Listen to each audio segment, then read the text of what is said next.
Welcome to the League of Women Voters of Washington interviews of candidates for Supreme Court justices in the August primary. The League is a nonpartisan organization. We never support a party or a candidate.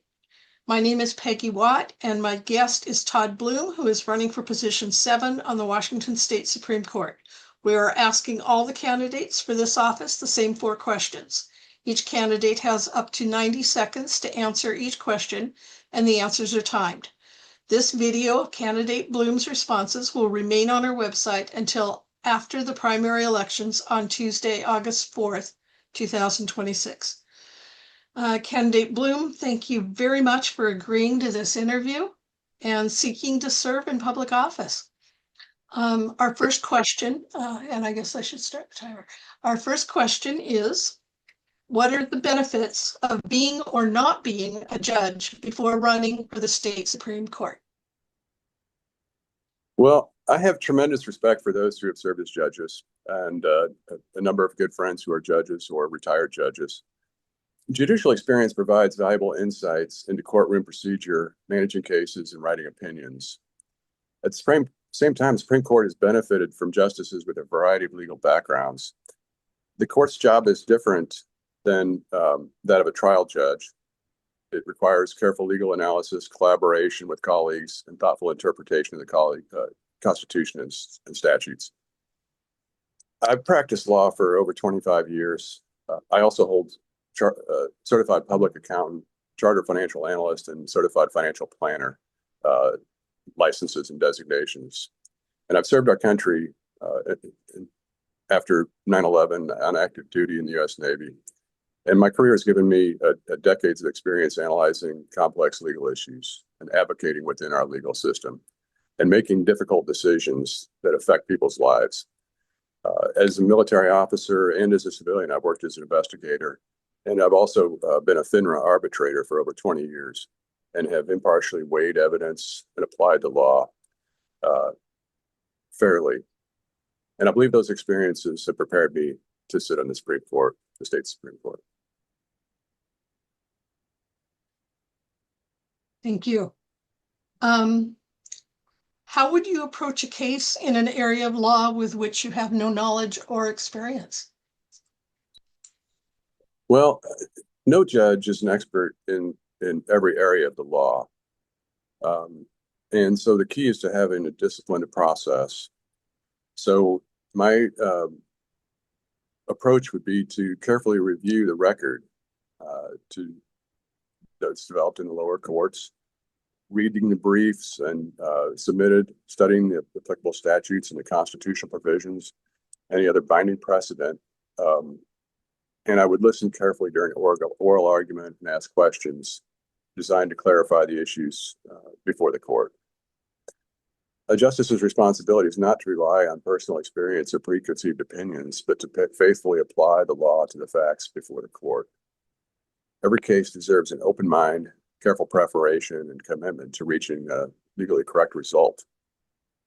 So I think that with my background and experience, that it would dovetail into these aspects of preparation for hearing cases and would prepare me well to serve on the state's highest court. Do I get extra bonus points for I was going to say we can tack an extra 18 seconds onto the next question if you want it. Sure, that's fine. When is it appropriate for the judiciary to overturn a statute or a popular referendum?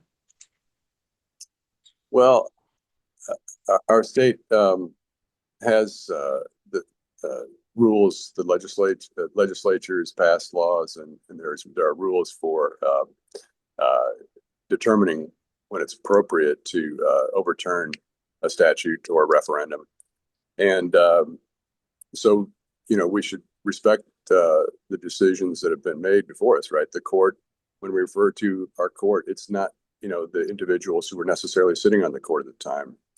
The doctrine of stare decisis is a very important part of our legal and regulatory framework as lawyers. And as citizens, we have to rely on the law and to apply it as appropriate. So The court should not overturn a law simply because the judge disagrees with the law. The Constitution is the product of the citizens, the voters who adopted the Constitution, and it deserves the respect of the court. And so it should be, I think, very, should not, so a law should not be invalidated lightly, but only when it clearly conflicts with the Constitution. And that would be true of initiative or popular referenda as well.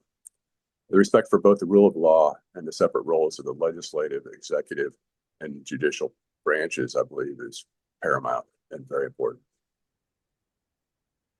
Thank you.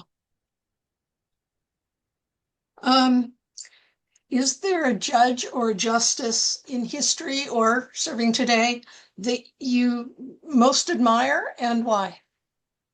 Well, a couple of years ago, I had the opportunity to visit with former Chief Justice Gary Alexander, and I really admire him. Once I had an opportunity to kind of look at his record as the chief and his influence on the law, particularly in the state, I really found him to be probably the one that I would point to.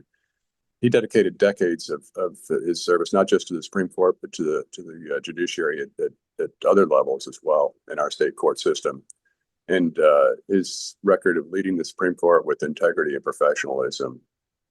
What I respect most about his commitment to the rule of law is his commitment to the rule of law and his fair administration of justice and maintaining public confidence in our courts. And I think that, there's a focus on confidence in institutions, and particularly the courts as well. Now, while no judge agrees with every decision, another judge has made, I certainly admire his judicial temperament and his lifelong commitment to service and to the people of Washington. And so that's why I would name Chief Justice Alexander as my justice that I admire most today.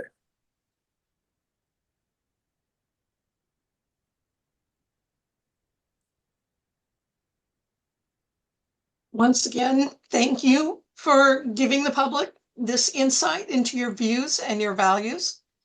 Viewers, please don't forget to vote by August 4th.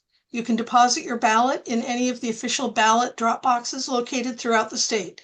If you prefer to mail your ballot, it must be postmarked by August 4th to be counted. If you are mailing your ballot after July 27th, we recommend you hand it directly to a postal clerk and request a postmark at the counter. You may also return your ballot in person to any county auditor's office. When in doubt, use a drop box. A complete list of drop box locations is included in your voter's pamphlet. Voters can find additional information about this and other candidates for state and federal offices by visiting vote411.org. This concludes our candidate interview.